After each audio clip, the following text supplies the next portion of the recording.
Stoneham, Massachusetts, January 18th, 2009, about 2 p.m. in the afternoon.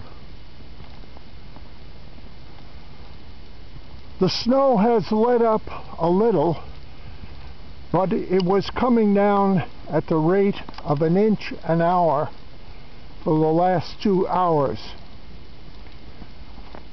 We have a stationary front draped along the coast of New England, and it has been causing some unusually heavy snows.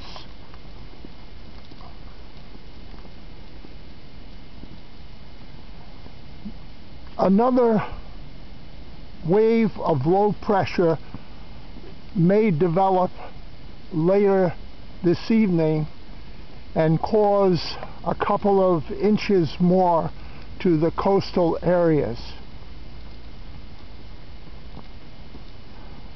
But it has been a good snowfall season for New England, with about 36 inches so far this season.